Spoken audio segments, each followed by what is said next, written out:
Agroegeli Bilişler programına tekrardan hoş geldiniz. Bugün İzmir Kemalpaşa'dayız. Bağyurdu'ndayız. Türkiye'nin ilk kirazının çıktığı yerdeyiz. Yanımızda İsmail abi ve Doğan abimiz var. Ağaçlarımız var, kiraz ağaçlarımız var. Ziraat 900. Şimdi bunlar hakkında işin ehli olan İsmail abi ve Doğan abiye söz vereceğim. İlk önce İsmail abiyle başlayalım. Abi nasılsın? Sağ olun, teşekkür ederim. Siz nasılsınız? İyi, Allah'a çok şükür. 3 yıldır bir tanışıklığımız var aşağı Evet. yukarı. Şimdi abi ağaçların genel anatomisini bize anlatırsan, nasıl bu ağaçlar budanıyor, nasıl uyanıyor, ne zaman toplanıyor? Söylentilere göre en yüksek fiyata siz satıyormuşsunuz bu bölgenin, yani Bağyurdu'nda en yüksek kirazlar bu bölgelerde satılıyormuş. Tabii bizim bölgede erkencilik muhabbetinin olduğu bölgedeyiz.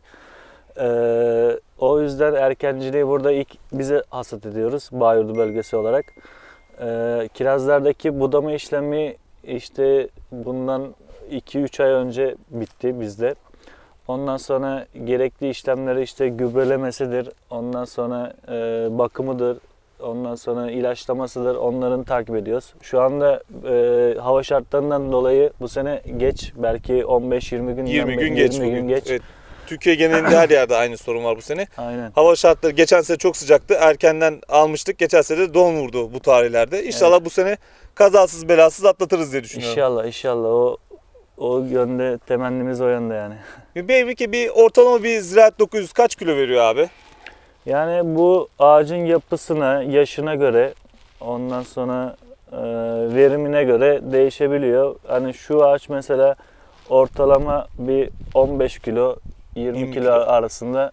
Çiçekten önce Monile ilacımız var tabi. Evet, çiçekten önce %5 dönemindeki. %5 bir de %95, %95. O zaman Borçinko atıyoruz. Aynen. İlk baş gözler çıtladığında hani o yüzden Borçinko giriyoruz şeyde. Ondan sonra Monile ilacını tekrar %5 çiçekte uyguluyoruz. Sonra %100'de gene %90, %100'de gene Borçinko ile Monile ilacını beraber onları da uyguluyoruz.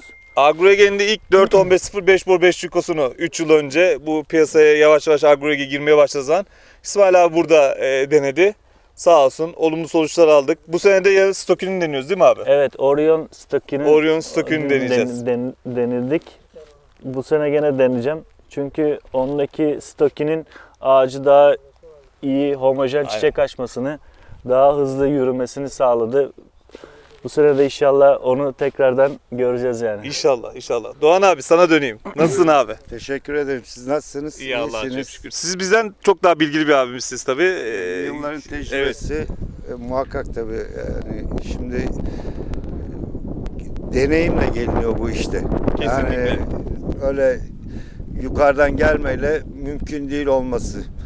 Bunlar tecrübelerle, zararı görerek, iyiliği görerek, kötülüğü görerek tecrübe kazanılarak geliniyor. Kolay gelinmiyor yani.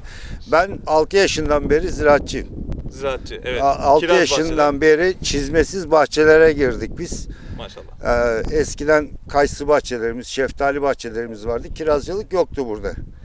Ama rahmetli belediye başkanımız, babamın sayesinde kirazcılığı biz burada gördük. Benim şu gördüğünüz bahçede ot olmuyordu. 20 santim ot çıkmazdı. Buralara bu suyu kazandırması ve çorak topraklarda çorak toprakları ve şu anda da bizim bulunduğumuz bölge kirazı en erken getiren ve en kaliteli yapan yerler şu anda. Melengeç mevkii dediğimiz yer. Kesinlikle. Ama işte bunlar uzun. Babam bu işin 67 senesinde başladı bu işi buraya. İsim neydi abi? Allah Orhan Atalay. Orhan Atalay. Evet. Uzun yıllar mücadele verdi. Yani ama şimdi millet onun takdirini veriyor. Yani Allah razı olsun milletimize. Alınca görünce bütün mükafatını aldı o. Yer rahat uyusun, toprağı bol olsun diyelim. Biz de aynı şekilde babamız değil de bir atamız olarak dua ediyoruz biz de. Bugünlere bizi bu şeyde getir. Eğer bunlar olmayaydı bağcılık ölmüştü burada. Artık buralara ne dikerdik, susuz ne olurdu? Buğday büyük ihtimalle. Buğday dahi olmuyor. 30 santimi geçmezdi burada buğday. Dikildi buraya. Allah. Evet, olmadı ve hasat dahi yapmadılar. Şu anda en zengin suların olduğu yer. Ya doğru. tarım olarak en zengin ben şu anda sizi görüyorum. Öyle söyleyeyim. Kemalpaşa bölgesini görüyorum. Niye? Erkencilik var. Mahsul var. para ediyor.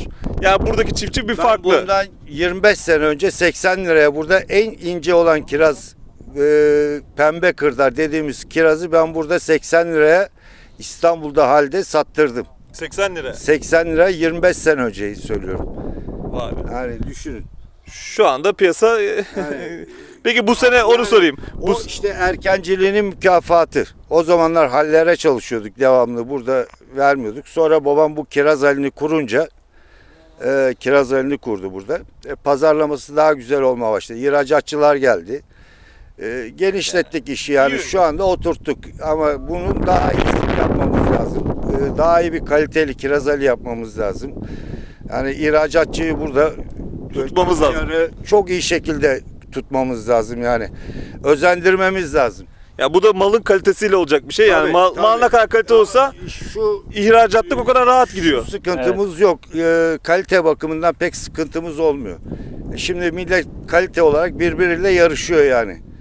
Ama bugünkü şartlarda ne olur bilmiyorum. Çünkü niye?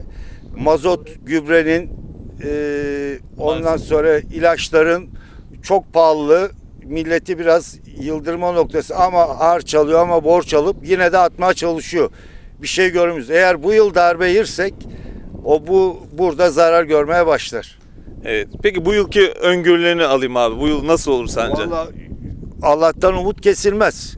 Biz iyi olsun diye uğraşıyoruz. Bakın 365 günü de bahçenin içindeyiz. Buraya uğramadığımız gün yoktur yani. Aynen. Bahçelerimize. Biz iyi olsun umuduyla. Yani memleketimize de döviz kazandırılsın. İyi mallar çıkaralım, yurt dışlarına satalım. Sonra iş piyasaya da bol bol verelim. Millet de yesin, milletimiz de yesin. Herkesin hakkı bunda. Yani onun Ya, için mahsulü erken çıkartıp de biraz da fazla çıkarttığınız zaman ilk önce ihracata gidiyor ondan sonra yerli Ama piyasaya yerli geliyor. piyasa- mahsul. piyasada evet. yiyor. Yani Her taraf doyuyor yani mahsulü. doymasını da isteriz yani. Memleketimiz de kirazdan faydalansın. Yani umutla bekliyoruz. Bu sene inşallah bu bölgede iyi İşte olacak. bir hafif soğukların oluşu şeyler ama ne derecede çiçeklerden sonra göreceğiz bakalım. Şu anda çok hafif bir hasardayız Evet. ama inşallah bununla atlatırız. İlerisi iyi olur. Onun için- Ortalama olarak bir 10 gün içinde açacak değil mi abi çiçekler? Yani O gün hava sıcaklıkları ısınırsa 8-10 yükseldiğinde günde 7-8 günde tek tük görünmeye başlar Başlar, çiçekler aynen. yani şu anda. İnşallah hayırlısıyla kazasız belasız bir yıl olsun. İnşallah. İnşallah. İnşallah.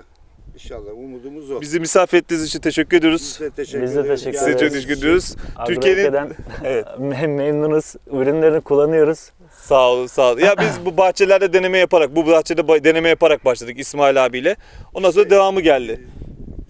Şimdi Kemalpaşa bölgesinde bayağı bir- gübreleme, ilaçlama işini oğlan ilgilendiği için o daha iyi bunlarda Aynen. tecrübe kazandı. Tabii. Biz eskiden daha bir sallama düzen gidiyorduk yani. Şimdi daha iyi kontrollü, bilinçli hareket ediyorlar. Bilinç tarım.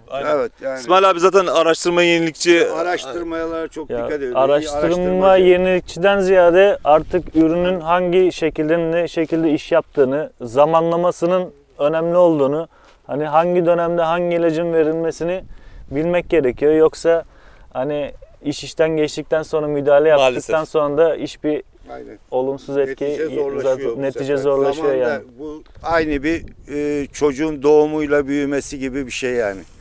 Doğru zamanda doğru gübre. Doğru gübre, Doğru yani ilaçlama. doğru Aynen. besleme, doğru şeylerle bu işi yapmaya çalışıyor. Tekrardan teşekkür ediyoruz. Bizim kapılarını açtığı için İsmail abiye, Doğan abiye. Tekrardan görüşmek üzere. Çiftçimizin mutluluğu bizim gururumuzdur. Sağlıcakla kalın. Görüşmek üzere. Hoşça kalın. Hoşçakalın.